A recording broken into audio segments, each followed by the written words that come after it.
അപ്പം എല്ലാം പറഞ്ഞോണ്ട് തന്നെ സുധീമേ ഞങ്ങൾ ഇറങ്ങും കേട്ടോ. സുരേഷ് നമുക്ക് പോകാം. ശരി, നമുക്ക് പോവാം. നമുക്ക് ഇറങ്ങാം.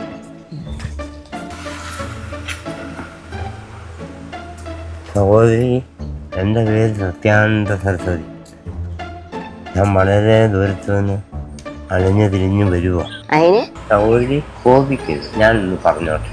എന്നാ പണ ഞാൻ അത്യുന്നതങ്ങളിൽ കയറി പവർ ദർശനം നടത്താനുള്ള കഷ്ടപ്പാടിലാണ്. അതിന് ഞാൻ എന്നാ വേണം?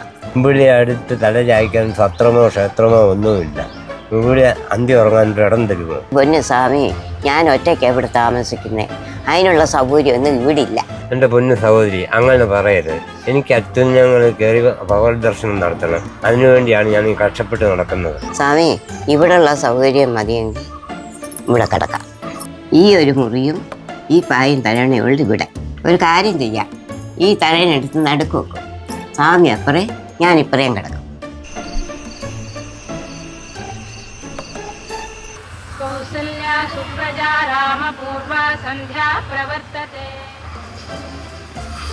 അയ്യോ സഹോദരി, നേരം ഒരുപാട് വൈകിയിരിക്കുന്നു. അത്യുന്നതങ്ങളിൽ കയറി പവർ ദർശനം നടത്തേണ്ട സമയമായി.